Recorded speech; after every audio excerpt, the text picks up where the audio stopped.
Ladies and gentlemen, and those who are blessed to have transcended gender, please welcome to the stage Rory McSwiggan. How we doing, ladies, gentlemen, people of the Saturday night in Derry? How we doing, people over here? What's the crack?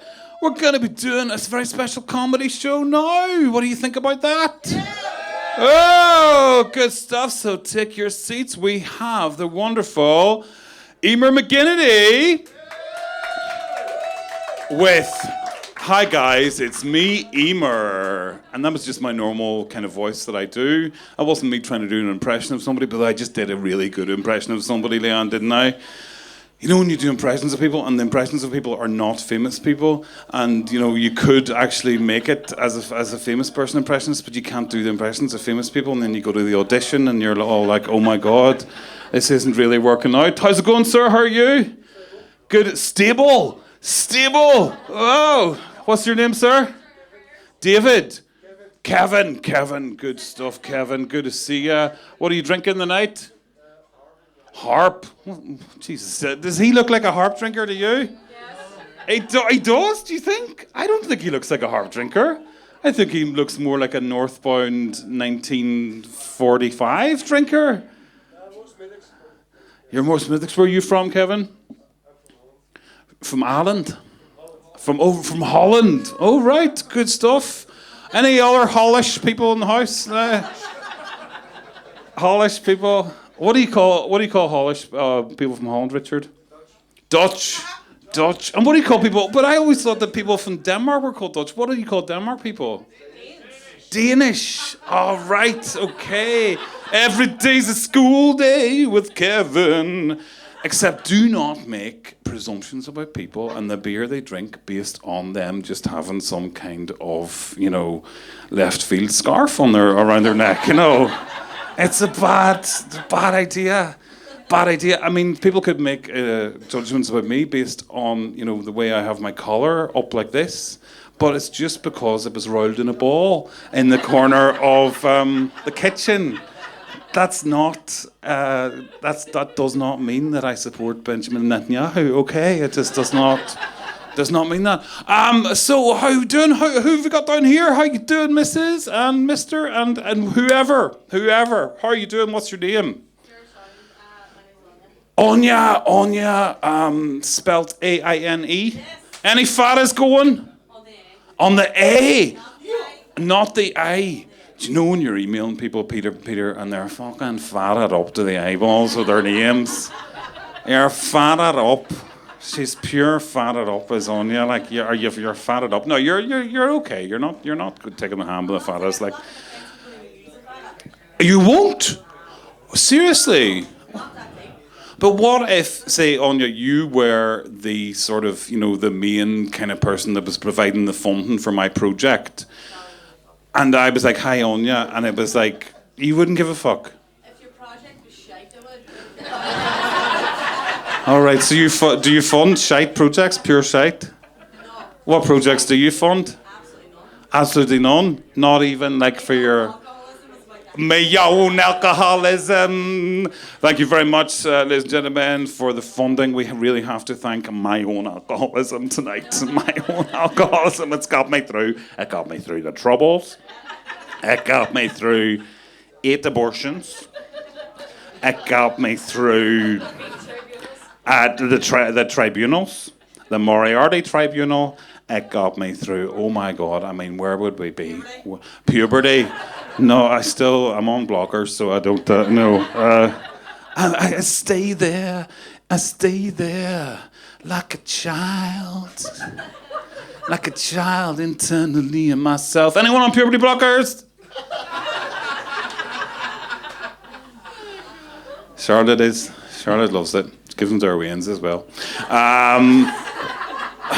Connell, I really did not expect that kind of crack on a Saturday night at 25 to 8, 25 to 9. It's just, you can't just start coming in spouting all the shite of the day to people. You know, it's really like, you know, it's 2023. You know what I mean? It's not as 37. 2037, Margaret. Who would have thought? Anyway, so we're here tonight to celebrate. No, we're not. What are we doing? What is this? What is the fuck? What have I? No. Why are you saying stuff like that? That's really bad. How you doing? How are you doing? These people at the back. How you doing? Yous are dressed up beautifully. Why are you so dressed up tonight? And it's always interesting. A man in a lumberjack shirt and 3 women dressed for the Met Gala ball. Can we give them a round of applause, please, for the story that is just happening here? Are you just decided to dress up and make it all fancy and go for it tonight? It's Christmas time. There's no need to be afraid. It's Christmas time. We put on a bit of shade, and in this world of plenty, we can spread a smile of joy. Put your frockless top on at Christmas time. There's no such thing as a frockless top, is there? No. What the fuck? What is a fuck? Jesus Christ! What is a frockless top? Oh my God! Anyone involved in fashion, anything like that? We can work. Right. Well, if you know anyone who's involved in fashion, tell them somebody just come up with a new concept of a frockless top, and it can be a thing. It can be a thing in a Schrodinger's top. Schrodinger's fucking top. Leanne, now, I mean, I don't know if the fashion world is ready for that. It's just got over Harvey Weinstein, so, you know, there we are. Very good. What's your name, sir? David? Dylan. How are you doing, Dylan? Where are you from? Dagenham. What's Dagenham all about? What did he say? You left when you were 12, right? Okay, and is this your dad? Hey, good stuff. And what? That's not even. What? Shit. It's nothing even controversial as we said. All I know about it's Morrissey is something to do with Dagenham, doesn't he? Aye, Morrissey. Dagenham Dave. And the car factory with all the women. No, the women went made in Dagenham at there, and they did actually. They did. Do you know what? If you go to Foilside, there's a wee elf that'll do that to you as well. It'll fairly fucking go on you. And do you live in Derry now, Dylan? Where? Burnfoot. Bunnahan. Good old Bunnahan. The setting for Translations by Brian Friel, where they came in and they changed everything about, and nobody could understand anything at all. Has anyone ever seen Translations by Brian Friel? Yeah, and do you know the way it's all in English? But the thing is that the Irish people are meant to be talking Irish and English people are meant to be talking English. I was in a play. I was in it. I was in that play. And we were a 6-week rehearsal, and it wasn't until the 4th week that the main character, the main actor playing the main character, realised that was the crack about the play. He didn't actually know. And we all had a good laugh at him. Mainly because he was from Lurgan, so, you know, but that was it. Anyway, I don't have anything else to say. I don't have any reduced price goods or anything at all. We're going to have, here's the way it's going to work out. You want to know how it's going to work out, yeah? You want to know, you don't want to be trapped forever, you know, you want to know that there's going to be an escape route at some point. So I'm going to stop this, whatever this is, and then we're going to introduce somebody who has actually thought about what they're going to say. Called Leanne Toland. You ready? Looking forward to her? Yeah. And then we are going to have a wee break, and then we're going to introduce the main person of the night, Emer McGinnity. Okay, we go for that. Okay, ladies and gentlemen. So, start clapping at the back, Anya. Start clapping. David, Dylan, well-dressed people, please welcome to the stage the wonderful Leanne Toland.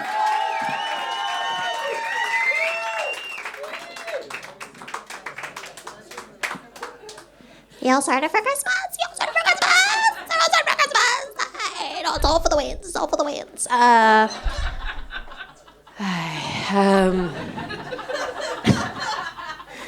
I just needed to get that out of me. I quite like winter if you just take Christmas out of it, which you can't. But mainly because I really, really don't like summer because I'm a very lazy person. I like staying in the house in summer. There's way too many expectations. I just have thrush for 3 months. And I don't know why you're laughing at my pain. But yeah, like I went to my first festival this year in a lot of years. And I was a bit sad because it was my first festival I've ever done without a boyfriend. So I had no one to fight with. Everyone else was like falling out with their boyfriends and breaking up, and I was like, what's wrong with me? It was also my very first festival I did sober.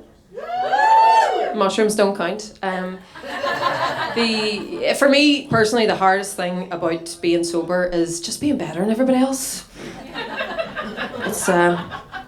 It's a bit rough. No, but one of the things that is really, really difficult, no one warned me about when you do give up drink, is staying sober and then talking to drunk people. That's enough that you still have a hangover the next day. You have like a social hangover from listening to drunk people, and you're like, oh, I think I would have been better if I actually just drank. This woman at the festival talked to me for 20 minutes trying to tell me where she got her scarf from. She got it from her niece. But she went on for 20 minutes about how she thought she was too fat for her niece's clothes. I don't know how you can be too fat for a scarf, but also she wasn't fat. She was smaller than me. At one stage, I was talking to 2 different high priestesses, each called Magdalena. And they had sort of met in front of me, and one of them was like, "Oh my gosh, you're a high priestess called Magdalena who worships Goddess Kali. I am high priestess called Magdalena who worships Goddess Kali. What are the chances?" And I was like, "I think a lot bigger than you think. You're both Fruit Loops." So that wasn't pleasant. I did. I do think though. I think the festival should be made over 25. Because if anyone's ever been to a festival, you'll know that it's filled with a lot of 18-year-old, 19-year-olds who saved up the entire summer, working at McDonald's, saving up for best weekend ever. And everybody over the age of 25 knows there's no such thing as best weekend ever. The best you get is like, it doesn't rain too much. And so what do these 18 and 19-year-olds do at their very first festival? They decide they were going to get shit-faced drunk for the first time. And they also decide that they're going to take acid for the first time. And then you run into one of these people at a festival of 80,000 people, and they're like, "Do you know where my friends are?" And you're like, "I don't even know where I am, sorry." So I thought instead of festival volunteers, it would be a really good idea. Festival is employed festival mammies. And instead of like high vises, they were like pink cardigans. So like, if you were like just like, you know, taking too much ketamine, and you're like, "I think all my friends hate me, and I just remembered my granny's dead." Like, you would like alert one of the festival mammies, and she'd come up with a wee cup of tea, and she'd be like, "No, love, you're just in a wee K-hole, go to bed and stop being a melt." So speaking of segues, has anyone listened to the Britney Spears memoir or read the book? I keep getting told that talking about Britney Spears is so niche. It's so weird. Anyway, I listened to it because I'm not a heathen, and it's quite interesting. But one of the most interesting parts of the memoir is she's talking about a time where she's having an at-home abortion because they don't want anyone else to find out. And she's with Justin Timberlake at the time, and she's in a lot of pain. She's huddled over on the floor, and he comes into the bathroom and he starts playing acoustic guitar at her. I mean, you thought that woman had suffered enough. And look, I do not speak on behalf of all women, even though I am on the council, but I would say if I am having an at-home abortion and you start playing Wonderwall to me, I will fucking knife you. You will be the second abortion happening. So I had a very slutty November. Woohoo! Or as my friend Darren McKay called it, Hovember. Thanks for that, Darren. Been on a lot of different apps, not saying exactly which ones, but Anyone here single and on apps? Anyone here in a committed monogamous relationship? Anyone here in a committed monogamous relationship and on the apps? I've talked to you. I know that you exist.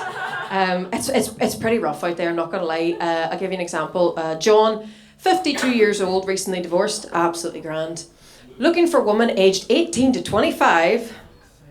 No drama, please. Bitch, I don't know how you're going to be out here trying to fuck teenagers and not want drama. Like, honestly, it's okay. Like, we all think teenagers are hot, but you just don't ride them. Have a wank, be a hero. There do be some hot wains. Anyway, I also had a very momentous week last month as well. I had received my very first unsolicited dick pic. I know, all my friends were getting them and I wasn't, and I was like, oh, I guess I'm not pretty enough to be harassed. And then I got two in the 1 week by two different men. And one of the men did send me an apology. He said, I'm really sorry. And I said, prove it, and sent my bank details, and then he blocked me. So dating is fun. I had this one guy message me and he asked me to be his sugar baby. And I wasn't even offended because I'm in my 30s and I was like, I thought I was too old. Like, ee. And so he's going to give me like €500 to like sleep with him and hang out with him for the night. And I know what some of you are thinking, Leanne. That sounds a lot like sex work. It is, grow up. So I asked him as well, like, okay, apart from sleeping with you, is there anything else that I'd have to do for this €500? And he said, well, I play guitar. And, you know, maybe if you would like to sing along with me and listen to me while I jam. What am I, Britney Spears, having an at-home abortion? See, I made it about the thing. What do we call that? A callback? I know what I'm doing. I've got this sorted. I have sort of given up though on meeting someone similar to me because I've been doing that for years and I think it's quite boring. So I'm trying to branch out. Like I would like to go on a date with a quantity surveyor. Like, what do they do? What even is that? Like, I love when guys aren't on social media. I basically want a farmer without an email address. Like please. So I was trying to think of like what's my like dream man, and I think like 6'5" Swedish fisherman who makes bespoke furniture in his spare time. He already has children, but the mother is dead. It's really sad. And he plays accordion and walks around the snow in his bare feet, and he's super macho, but he loves getting pegged. And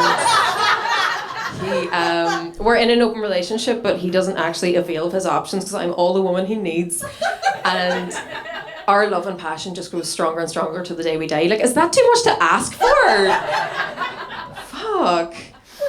Look, and before anyone says to me, Leanne, you are delusional, I fully know that I am delusional. I know there's something wrong with me. You'd only have to look at my exes to know there's something wrong with me. I went out with a guy for 4 years whose bed was sellotaped together. And he was in his 40s. I nearly didn't make it today because, this is a true story, I was up till 7:30 in the morning having phone sex with a guy who was getting me to do the Dobby voice from Harry Potter. It's like the sort of thing that like sounds made up but isn't. Dobby would be ever so grateful for Master Seed.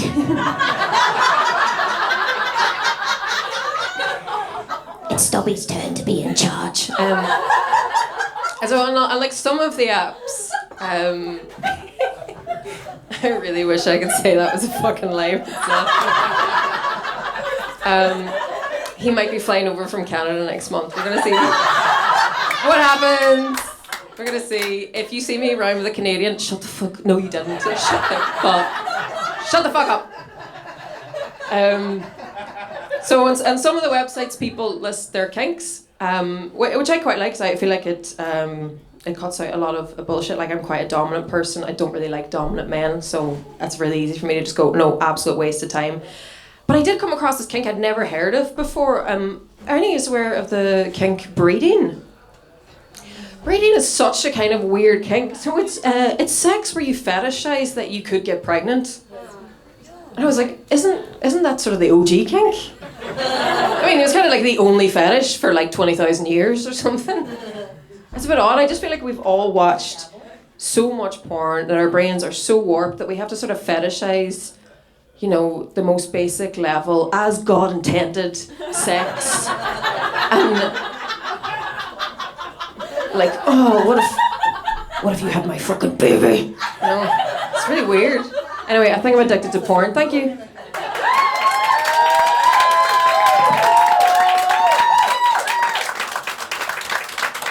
You're gonna have to face it, you're addicted to porn. You're gonna have to face it, you're addicted to porn. We will remember. We will remember. And anyway, if there's a big Canadian man walking around the town, we will definitely remember Leanne. Give it up for Leanne Tola! Thank you very much. Okay, we're going to take a wee short 10-minute break and we'll be back with Emer McGinnis.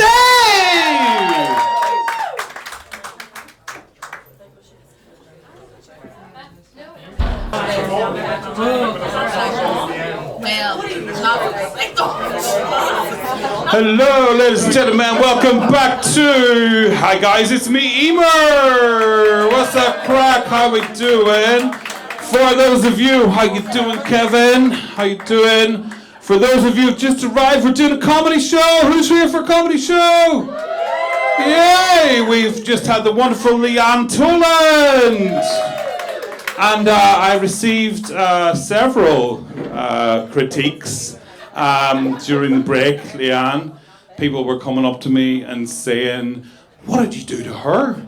I seen her like 5 years ago and she wasn't going on about Slutvember and fucking all that stuff. What happened to her? What happened to the woman? She's changed. She got a dick wet. You get your dick wet, baby. Who saw the top 30 BBC News bloopers of the year on Twitter? It was very, very funny. Those BBC News presenters from across the English regions are quite dirty, dirty fuckers. Dirty fucking bastards. Dirty fucking English bastards. Any dirty fucking English bastards in tonight? Oh, sorry, as I was saying that, I was looking at English people. I'm sorry, David and Dylan. Do you get much of that, Dylan, since you've been living in Burnfoot? Yeah. You do? You do? You wouldn't have thought, no. Them Burnfoot people. Do they be like that? At work, you got English bastards. At work? You get that? That's your nickname? Yeah. God almighty. Flip's sake, where do you work?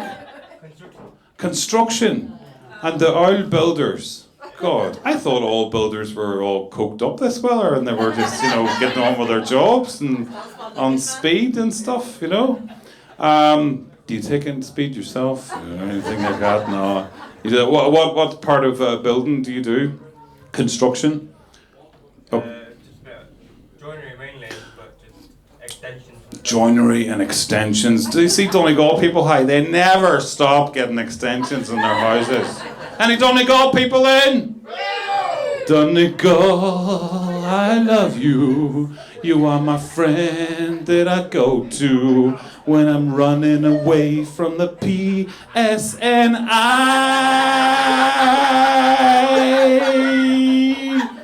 I want a border. I want a fucking border. That's what I want. I don't want open borders going down the road. The fucking... Jesus, they chased me round that Celtic prayer garden. They chased me round that Celtic prayer garden. Destroyed all the shrubs and the Columba. Columba was spinning in his grave at the Hanlon that went Anya. My God. Anya's friend, who are you? Who are you, Anya's friend with the hat? Hi. Hi. The one with the hat. Who are you? Katie. Where are you from? Newcastle. Ooh. What do you make in Newcastle? Nothing. You make performance art. I went there to get performance art one time. No. Nookie Brown Ale says a man over there that should be drinking it, not the hard drinker. What do you drink? Yeah, northbound. Yeah, good old northbound. Yeah, northbound 7045. Okay, ladies and gentlemen, are we ready for a show? Right, okay, yeah, okay. So, people at the bar, how are we all doing? Good to see you. Lovely to see you. This is braved out tonight. So, this is just me up here talking shite, okay? And that's alright. But there's a woman who's come all the way from Dundalk. And she would really appreciate if you would what would the word be? Shut the fuck up. That would be great. And if you see or hear of anybody not shutting the fuck up, just say to them Celtic Prayer Garden, and you will, and that's where you'll be. Okay. Right, people, are we ready? Ladies and gentlemen, start clapping all around here. Please welcome to the stage all the way from Dundalk, we have Emer McGinnity.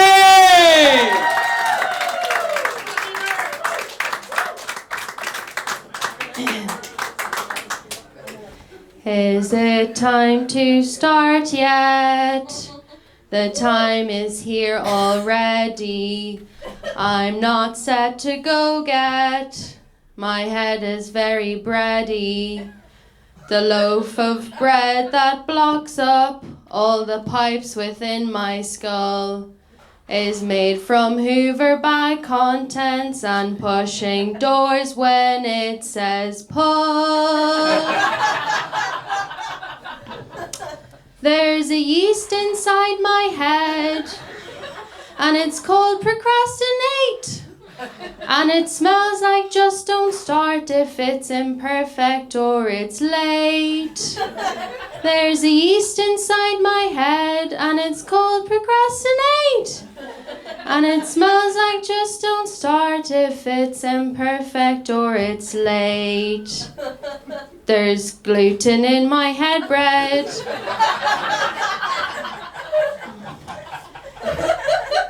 And by gluten, I mean shame.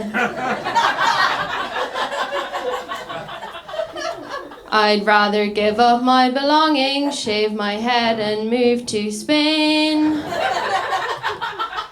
than keep my high knee sitting in my chair and sitting in front row, watching myself spin in squares and not working on my show. There's a yeast inside my head and it's called procrastinate. It smells like just don't start if it's imperfect or it's late. There's a yeast inside my head and it's called procrastinate. It smells like just don't start if it's imperfect or it's late. Then suddenly, not getting off that easy.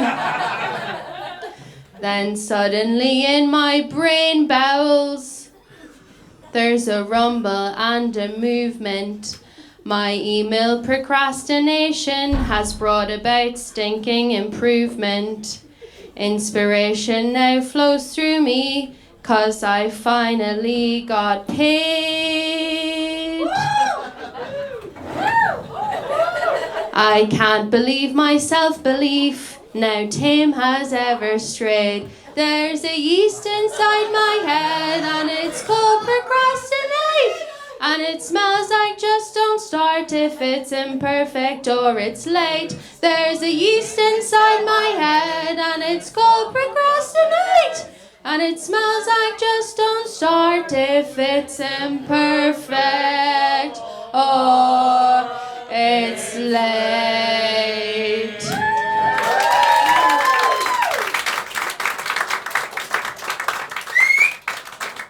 Hi guys, it's me, Emer.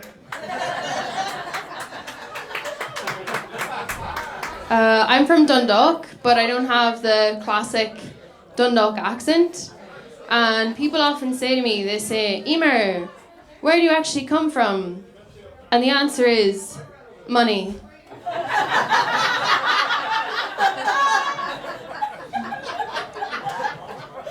A couple of weeks ago, I was having champagne sandwiches. with my friend Joe. Like, Biden? And Joe, he said to me, he said, Emer, I've been hanging out with these government officials, and they've taught me some Gaelic. Did you know that the word for slug and the word for snail is one and the same? Shalaja, isn't that amazing? And I was like, yeah, Joe, it is amazing. It's almost as if the government officials don't give a fuck about whether we have homes or not.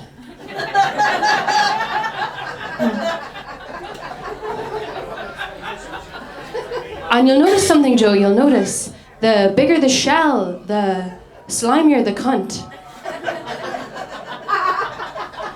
Yeah. When Joe Biden was in Dundalk, there was police crawling all over the place. And you could not get drugs for love nor money.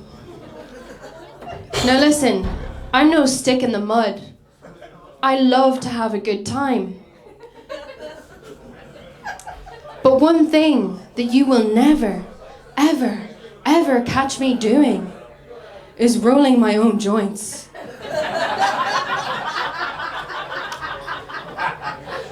Because rolling your own joints is a gateway drug to more independent skills. You know, sure, it seems fine at first. One night I'm spliffing up a fat one. But what's next, you know? Wiping my own ass?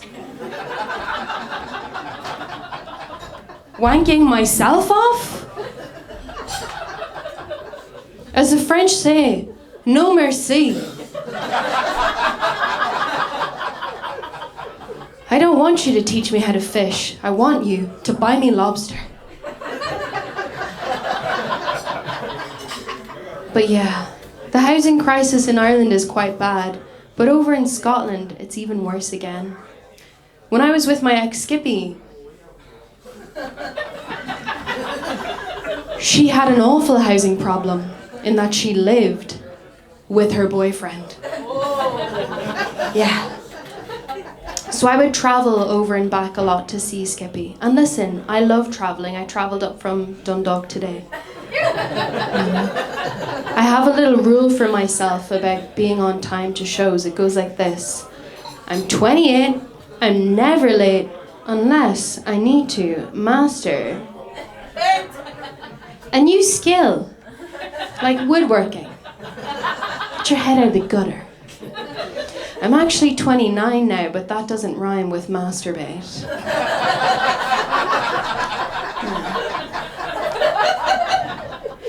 But no, I get the bus up to Drogheda and to Dublin a lot for different gigs, and I get a private bus. I get the Matthews bus. Now, there's a rumour that the Matthews bus is a money laundering front for the IRA.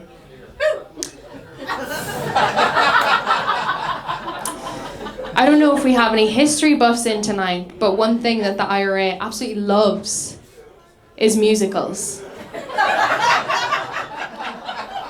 So I'm going to give you guys a sneak preview of my musical, Matthew's Bus, here tonight. So that if you ever find yourselves in Dundalk, when you get out of the boot of the car, you will be able to sing yourself free. 5, 6, 7, 5, 6, 7. The best thing about my Matthews bus, the Eurovision patterns on the chair. They'll blind your vision going through Drogheda, because who would want to look there? I'm on the Matthews bus, ooh, and I don't care. I'm gonna make some money, and I'm not gonna share. I love it when my friends are there in the morning. We love to cuddle up. We chat, but mine when we hit the motorway. I need you to shut the fuck up. I'm on the Matthews bus, ooh, and I don't care. I'm gonna make some money,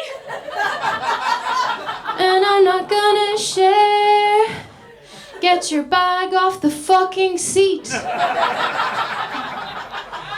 Unless it's for a colostomy. Otherwise, I'll make eye contact with you until you make a room for me. I'm on the Matthews bus. Matthews bus. I don't care. She doesn't care. She doesn't care. She's gonna make some money. And she's not gonna care.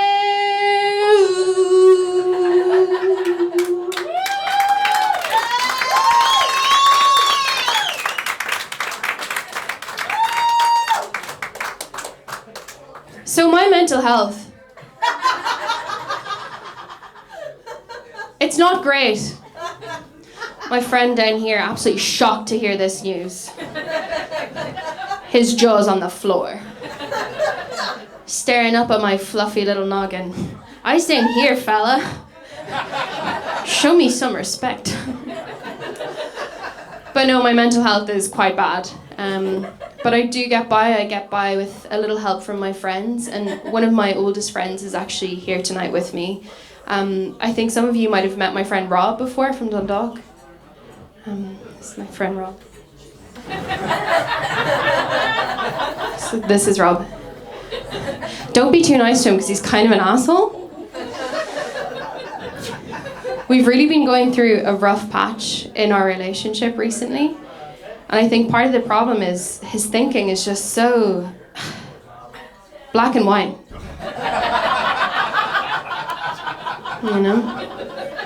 We've been friends for so long, you know. In the summertime, we used to cycle through the fields of shamrocks with nothing but a stew in our belly and a song in our hearts. And in the wintertime, we'd cuddle upstairs in my room watching the Top 40 and drinking hot chocolate. Hey, you remember that time, man? No, it's your story. You tell it.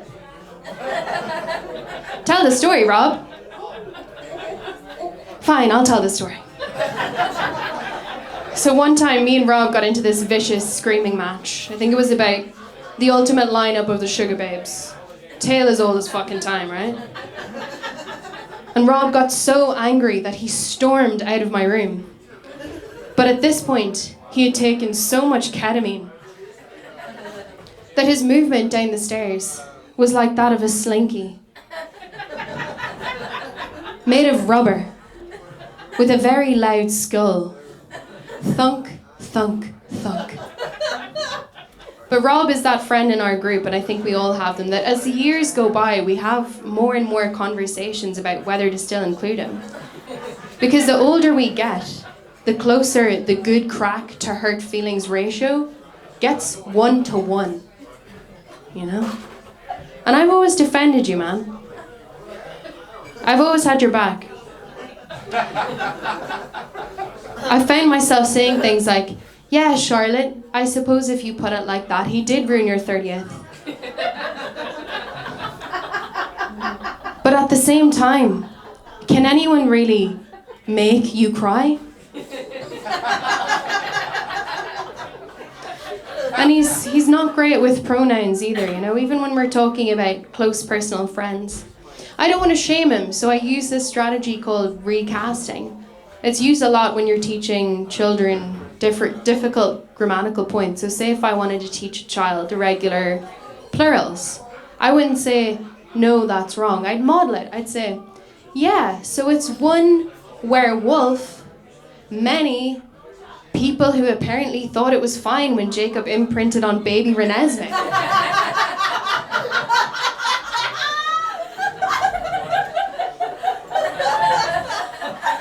So that's recasting. So I said to Rob, yeah, Rob, so what you're saying is, when they put their fingers up your asshole and they made you come almost instantly, it made you question your sexuality. But he's getting there, I hope. And I think one of the reasons that we're still so close after all this time is that we grew up speaking the same language. Passive aggression. We're going to teach you guys some passive aggression here tonight. Are you ready? So I want you all to repeat after me. I'm fine. I'm fine. Oh, we've got some native speakers in. Lesson number 2, repeat after me. Okay. Okay. Excellent stuff. Lesson number 3, repeat after me. I'm fine, okay? I'm fine, okay? Well done. Now, for the written part of the passive aggression language lesson, I want you all to go home tonight. Open the WhatsApp conversation with the person that you love the most. And give them this emoji.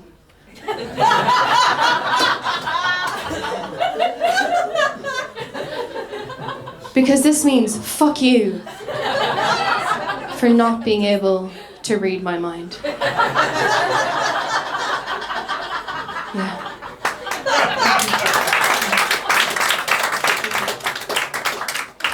So any of you that might have guessed it, you are correct. I am unemployed.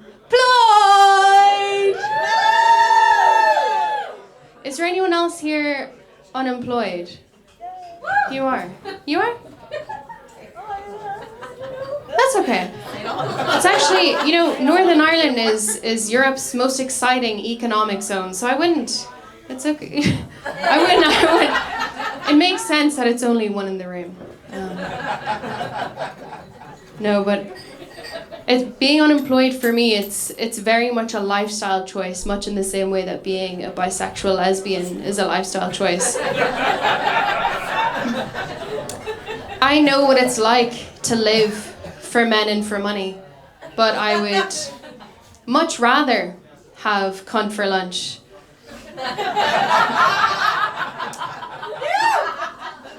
and loose women for the rest of the afternoon. The last job that I had, I was there for less than a month. I didn't even have time to menstruate. And I hated my boss, I hated him. And the day that I quit, he came downstairs to me and he said, Emer, there's a traveller wedding going on across the road. So if any of them come in, don't serve them. And I said, really, Paul, is there? Because when I get angry, I want to shout, but I have to overcorrect that and it ends up in a shout-spring, a shout whisper. And I said, really, Paul? What is that? And he said, well, Emer, we serve fine wines and craft beers here, so they wouldn't know what they were drinking. And I was like, is that so, Paul? Because I've been spitting in your coffee every morning for 3 weeks. And you did not pick that up in your tasting notes. Yeah. So that was over a year ago, and I've been unemployed since then. Yeah. Thank you, yeah. But anyone that's been in that situation, it's tough, you know, and I've struggled. There's times in the last year that I've nearly cracked and got a job.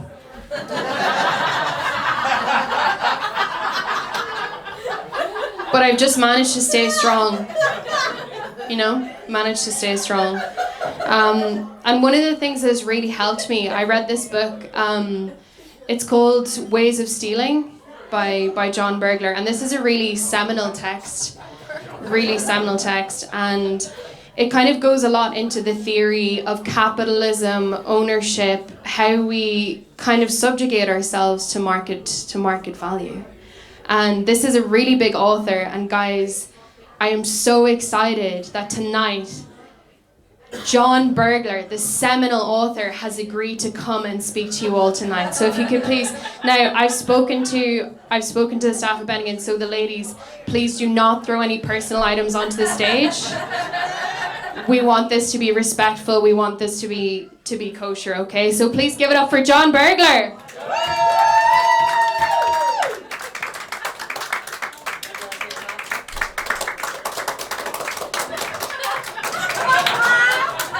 My name is John Bergler, and I'm here to talk to you about stealing. When I say shop, you say lift. Shop! Lift! Shop! Lift! Shop! Lift! Love it. Okay, guys, so I'm here to talk to you about my new book. ways of stealing. Now, some people say, John Burglar, your way of life is disgusting. It's immoral. It's despicable. And tonight, I'm here to change minds, to change hearts, and if anyone gets too excited, to change underwear. That's what we're going to be doing. Shop. Shop. Shop. So, guys, I want to ask, give me a lift to anyone who has ever stolen anything ever. Shop. Most of you. Okay, most of you. Who would like to share something that they've stolen? My friend in the back, what's your name? I was an assistant. Does that count? Yeah, tell me about that. I had the bag. My friend really wanted Monster Munch, flat hat. I kept them in my bag. I exited the building with the crisps. So you're saying you're a community activist and a hero? Shop, shop, shop. That's what I love to hear. Is anyone else proud of something that they've done to help a friend when they were shoplifting? Well, what about this? What about this? Give me a lift if... What's that? Selfish bastards. Selfish bastards. Shop owners. Out for themselves, not their friends. I'm going to give you a signed copy of my book later on. Give me a lift if there's anyone who's ever felt a little bit bad, a little bit, oh, I don't feel too good about this when they've shoplifted. Shop? Shop? Shop? So my friend, I've met you before, haven't I? Tell me about a time you shoplifted and felt bad about it. I was grocery shopping. Yeah. Tesco's. Yeah. With my wee girl at the time pushing the pram, and she was mad at comics. Fucking ridiculously expensive they are. Yeah. But I put them on the top of the pram and went on ahead shopping with the basket and walked out of the shop with the 2 comics. That's beautiful. And do you honestly feel bad for that? Well, I didn't mean to do it, like it was, but I didn't go back for it. Yeah. Shop. Shop. Shop. See, the thing about it is, guys, when we have a bad feeling, when we have this little voice that says, oh, you shouldn't be doing that, that's the narc inside you.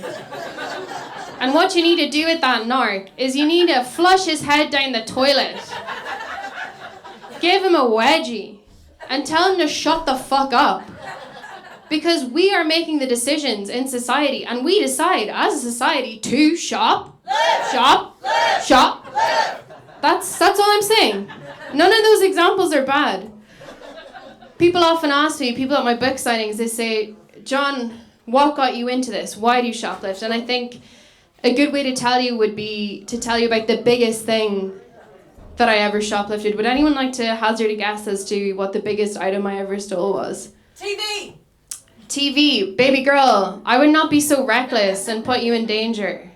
TV is... I saw a man shoplift the TV and it was amazing. He went to the Curry's, he put an old receipt in his mouth and he walked out with a receipt, like with the whole TV, because he had a receipt in his mouth. Not one fucker questioned him.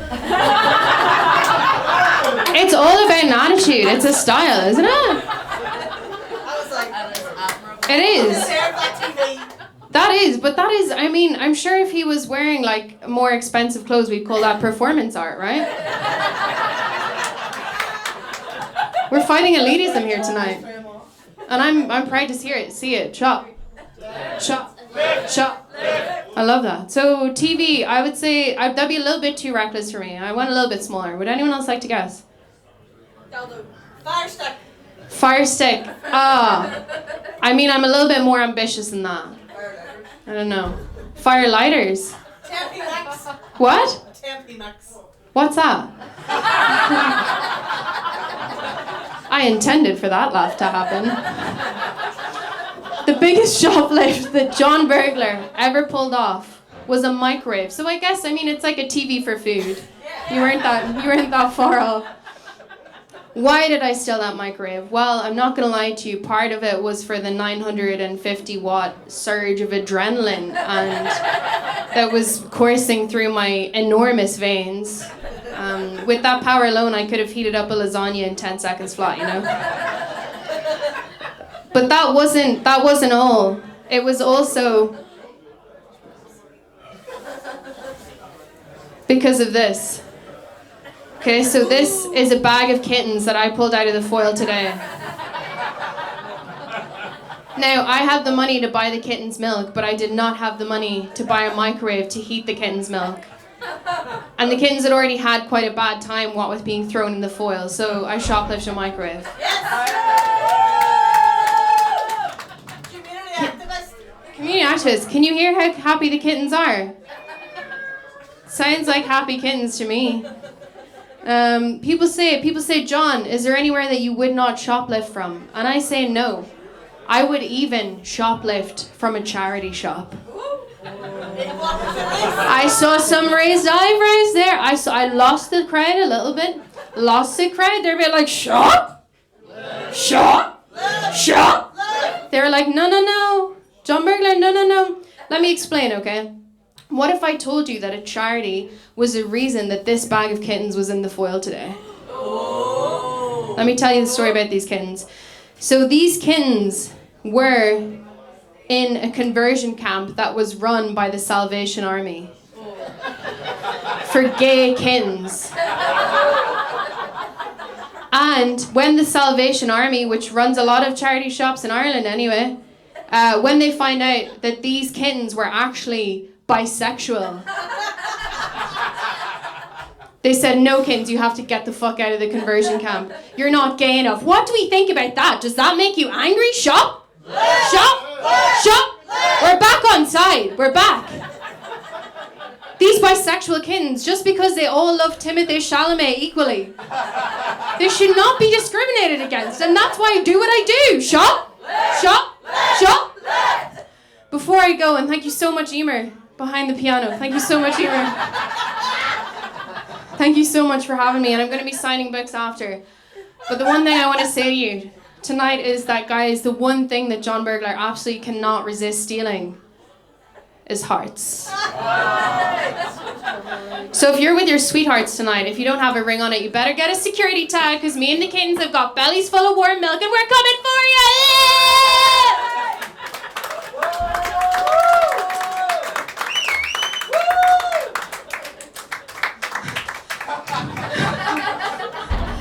Well, that was certainly seminal. Yeah, so that was John Burglar. Did you guys enjoy that? Yeah, good. Yeah, no, I've had a lot of time to read and go for long walks. And I was walking up to the train station this morning, and I saw something really funny. I saw this little boy with his mother. And at first when I saw them together, I assumed that she was... Sorry, let's just all rewind 30 seconds. Wipe the slate clean. I saw this little boy with a woman, and at first I assumed that the woman was his mother, but then you never really know with women these days, you know? They're always putting off having kids to focus on their careers, so it could have been his mum, it could have been his boss. Okay, that's fine. We got there. But no, what disturbed me about this site was that this little boy was eating a Magnum. Right? So indulgent. Magnums are for adults. They're for adults. I would have been less perturbed if I'd seen him chewing on a dildo. I was telling my mother this, and she said, well, what do you think, Emer? Do you think you want to have kids? Do you ever want to have them? And I think the more pertinent question is, do kids want to have me? You know? Like the kids that I babysit, you know what they call me? The freak. And that was before they gave me this haircut.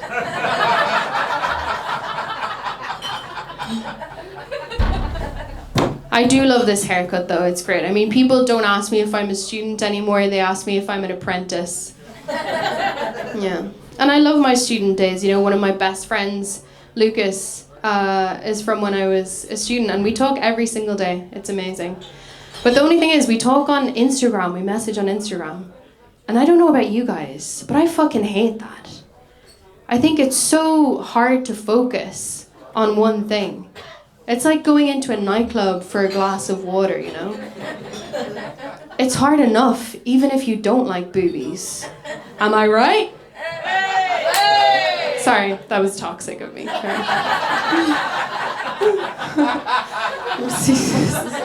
Someone else's influence has just remained. But my friend Lucas, he lives in France now and he's getting on so much better. He's in recovery from alcohol addiction, and the healthcare in France for that is like 10 to 15 times better than it is in Ireland, which I think is fucking mental, given that France is a country that sells bottles of wine for €3 to kids. You know, if you don't have a wine label and a sex scandal named after you when you get to 16 in France, you will be called a frigid. Ah oui, little Etienne. He's a bit of a frigid, pardon.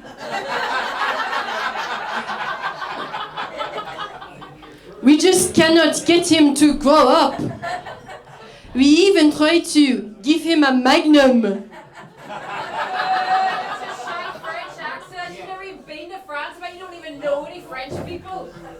I do know a French person, Leanne. Of course I know a French person. In fact,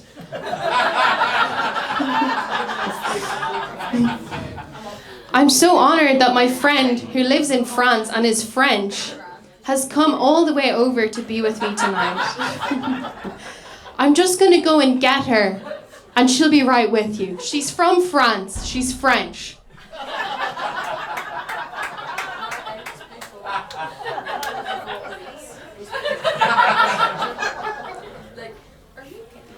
Hello? Hello? My name is Jacqueline Désolé, pas désolé. I am from France. Has anyone here ever been to France? You guys? What part of France have you been to? Very nice. City of Lights.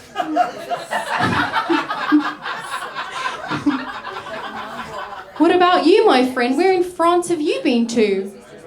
Lyon. Bordeaux. Lyon.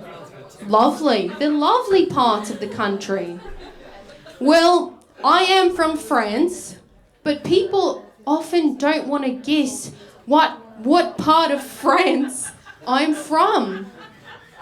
They're afraid they're going to lose.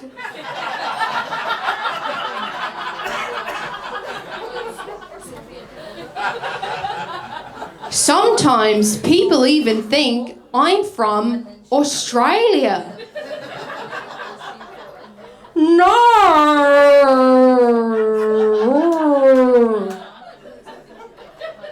I'm as French as they come. Like most French people in France, I learnt my English from TV. You could say I went to the École Supérieure d'Anglais on Ramsay Street. I came to Ireland, and it is now a home and away from home and away. I love it here, and I came here because I really, really want to get diagnosed with depression. I saw this series on TV called Normal People. And I thought to myself, those people know a thing or two about depression. Am I wrong? No.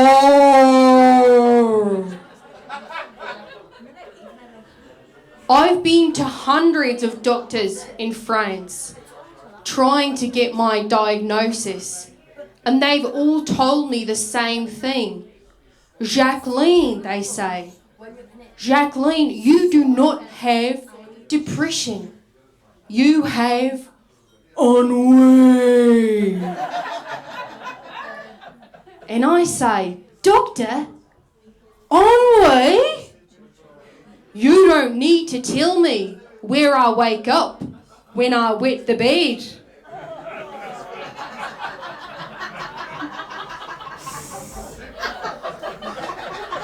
So I came to Ireland to get my diagnosis.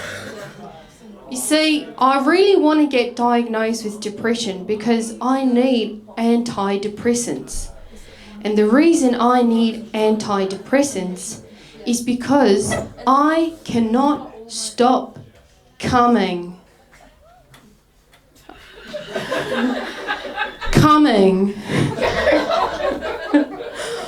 So I went to the doctor in Ireland and I said, Doc, you gotta help me.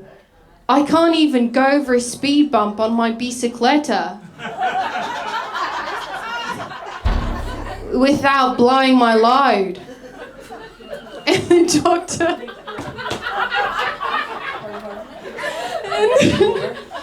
And the doctor said, Jacqueline. Jacqueline, you do not need antidepressants. And I said, but doctor, I feel so ashamed because I can't stop coming. And the doctor said, well, Jacqueline, I know what you can do. I know what will help you. You just need to stop telling everyone when you're coming. Do you think you can do that? And I said, no! Thank you, that's Jacqueline. Jacqueline. I'll have what she's having. Am I right? Yeah, I'll have what she's having. I love ice cream. Anyone else here love ice cream? And I had my best ice cream this year at a music festival, actually with my friend Leanne. Now, the ice cream was pretty much the only good thing for me about the whole weekend. And I just hated it. I didn't have a good time. I don't know how you guys feel about festivals. I just don't think they're for me. I mean, I think I realized the reason that people are on so many drugs. It's because the music festivals are shit. You know? The only other place that you're going to see people on so many drugs is in the hospital. Did I say something funny? But no, I really didn't have a good time. I kept meeting, no offense, all these English girls. And they were all really seductive. And they all had names like Frankie and Moisty and Dampy and Blanky. And I would meet them and all of a sudden be indentured to them in some way. You know, I found myself carrying a double mattress from one end of the campsite to the other.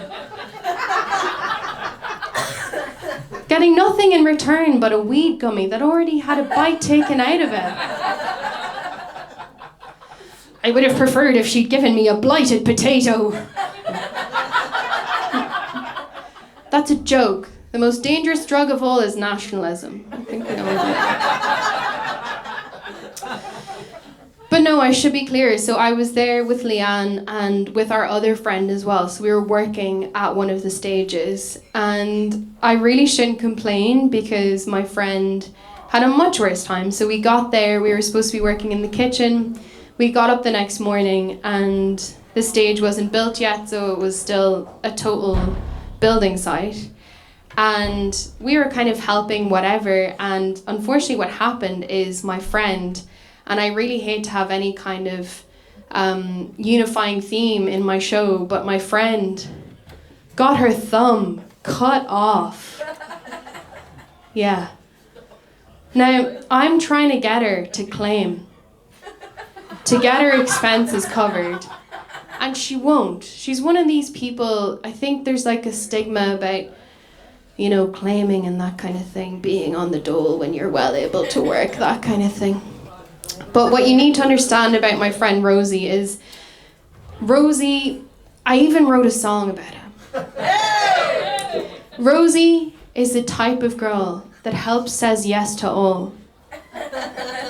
If a green man flashed and she didn't need to cross, she would still answer his call. But if I was her, I'd. If I was her, I'd. If I was her, I'd. If I was her, I'd. CLAIMMM, that's claim. 'Cause Rosie won't double thumbs up again. CLAIMMM,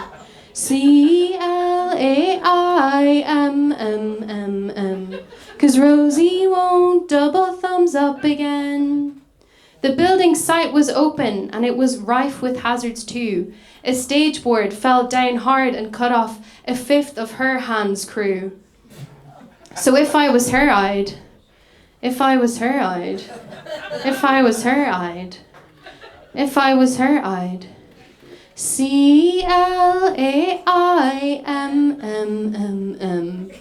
'cause Rosie won't double thumbs up again. CLAIMMM,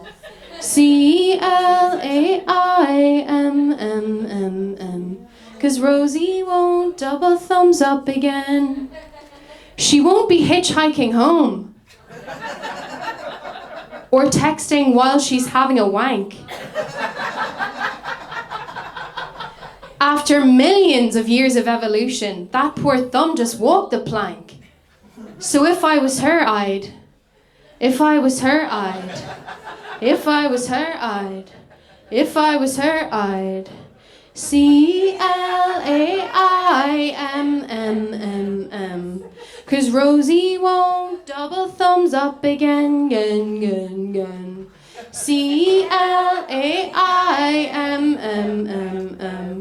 'cause Rosie won't double thumbs up again. She won't thumbs up again. Oh.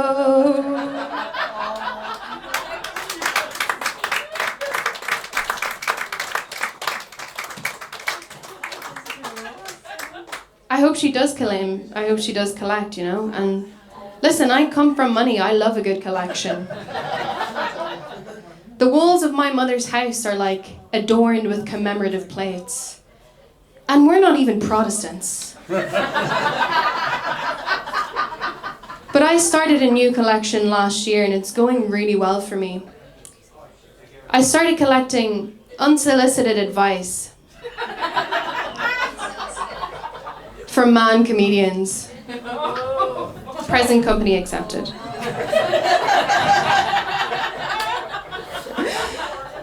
It's interesting, some of the man comedians say to me, listen Emer, you need to lighten up, okay? Have some fun up there.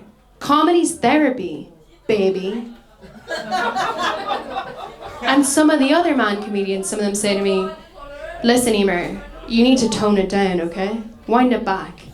Comedy is not your therapy. But I've noticed something, I'm going to leave you on this one. I've noticed. The ones that say that it is therapy are the ones that have actually been to therapy. And the ones that say that it's not, well, they're the ones who genuinely don't realize